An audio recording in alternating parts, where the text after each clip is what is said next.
Όλες αυτές οι ιστορίες για τον Χριστό είναι κατασκευασμένα ψέματα για να ελέγχουν τους ανθρώπους. Λοιπόν, ετοιμαστείτε για μια ιστορία που πραγματικά ταράζει τα νερά της πίστης. Ένα ταξίδι που μας δείχνει πώς η πιο βαθιά αφοσίωση μπορεί να σε οδηγήσει στην απόλυτη αμφιβολία. Και πώς μέσα από την πιο σκοτεινή απόγνωση μπορεί να γεννηθεί μια εντελώς νέα, απρόσμενη ελπίδα. Είναι μια φράση που σου κόβει την ανάσα, έτσι δεν είναι? Μια δήλωση απόλυτης ρήξης. Πώς φτάνει όμως κανείς σε αυτό το σημείο? Για να το καταλάβουμε πρέπει να πάμε πίσω στην αρχή του ταξιδιού του Ρούστου. Όλα ξεκινούν μέσα σε ένα περιβάλλον όπου η πίστη δεν είναι απλά κάτι που συζητάς. Είναι ο αέρας που αναπνέεις. Μια οικογένεια με απόλυτη αφοσίωση. Αυτό λοιπόν ήταν το πρώτο πεδίο μάχης για τον Ρούστο.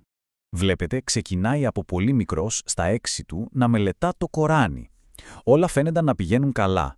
Η πίστη του ήταν, ας πούμε, ακλόνητη. Αλλά, ξέρετε πώς είναι, κάτω από την επιφάνεια, ένα ανήσυχο πνεύμα είχε αρχίσει να γεννά ερωτήματα που οι γύρω του δεν ήθελαν καθόλου να ακούσουν. Και στην αναζήτησή του για κάτι πιο βαθύ, για κάτι πιο αληθινό, πέφτει πάνω σε κοινότητες αρκετά φανατικές. Και εκεί, αντί για τις απαντήσεις που έψαχνε, βρίσκει έναν τοίχο. Έναν τοίχο από δόγματα που συγκρούεται τοπικά με τη λογική του. Εδώ είναι που φαίνεται καθαρά η σύγκρουση. Έτσι. Από τη μία, έχεις τους κανόνες της κοινότητας. Η τηλεόραση αμαρτία, η μουσική αμαρτία, το ποδόσφαιρο, ακόμα και το ποδόσφαιρο, αμαρτία. Και από την άλλη, ένα μυαλό που δεν σταματάει να ρωτάει γιατί. Το περιγράφει ο ίδιος ως πνευματική τρομοκρατία.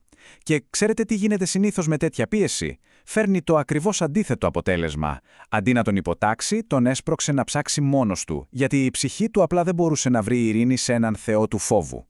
Κάπου εδώ, το νήμα κόβεται. Το χάσμα ανάμεσα σε αυτό που πίστευε η καρδιά του και αυτό που έβλεπαν τα μάτια του έγινε αγεφύρωτο.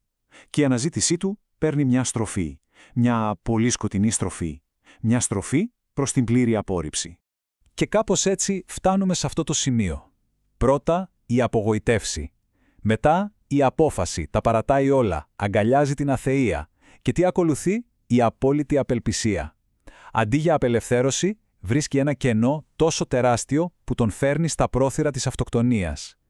Και εδώ είναι το μεγάλο ερώτημα. Όταν φτάσεις στον πάτο, τι υπάρχει από κάτω? Και μέσα σε αυτό το απόλυτο κενό, από καθαρή απελπισία ίσως, η περιέργειά του κάνει μια απρόσμενη κίνηση. Στρέφεται προς τον χριστιανισμό. Ένα πρώτο πολύ διστακτικό βήμα σε εντελώς άγνωστα νερά. Και όλα ξεκινούν από ένα απλό email. Στέλνει, του απαντούν, τον καλούν. Και εκεί, στην εκκλησία, νιώθει κάτι που δεν είχε νιώσει ποτέ, αποδοχή.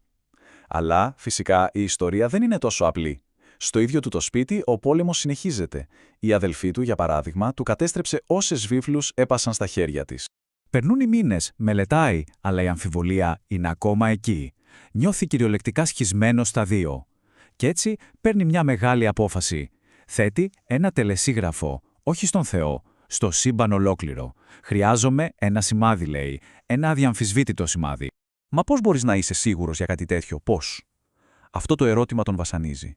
Και ένα βράδυ, εκεί στο σκοτάδι στη σιωπή, κάνει την πιο αληθινή προσευχή της ζωής του. Μια κραυγή μέσα από το απόλυτο σκοτάδι. Τα λόγια είναι απλά, αλλά βγαίνουν από τα βάθη της ψυχής του. «Μείνε κοντά μου και δείξε μου ότι είσαι μαζί μου». Το λέει και το ξαναλέει. Είναι η στιγμή της απόλυτης παράδοσης. Και τότε ανοίγει τα μάτια του. Και αυτό που βλέπει είναι ένα λαμπρό φως. Ένα φως με ανθρώπινη μορφή. Ο φόβος που νιώθει στην αρχή μετατρέπεται σε μια απίστευτη, μια πρωτόγνωρη χαρά. Ήταν αυτό, το σημάδι που ζητούσε με τόση απόγνωση. Αυτό το γεγονός λοιπόν δεν ήταν απλώς μια εμπειρία. Ήταν ο καταλύτης. Η αλλαγή που ακολούθησε δεν ήταν απλά μια αλλαγή πεποιθήσεων. Άλλαξε ο ίδιος του χαρακτήρας, από μέσα προς τα έξω. Κοιτάξτε τη διαφορά. Από εκεί που νευρίαζε με το παραμικρό, βρίσκει μια εσωτερική γαλήνη.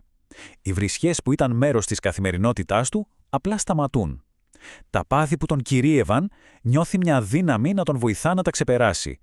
Η διαδικασία δεν ήταν μαγική, ήταν ένας αγώνας, αλλά ήταν η απόδειξη ότι κάτι είχε αλλάξει ριζικά. Η ιστορία του Ρούστου προφανώς είναι μια πολύ προσωπική μαρτυρία, αλλά το ερώτημα που αφήνει πίσω της μας αφορά όλους. Τι ψάχνουμε τελικά όλοι μας σε αυτή την πανανθρώπινη αναζήτηση για νόημα? Και μέχρι πού είμαστε διατεθειμένοι να φτάσουμε όταν το σκοτάδι γύρω μας ή και μέσα μας γίνεται αβάσταχτο? Ίσως η απάντηση να μην είναι ο προορισμός, αλλά το ίδιο το ταξίδι.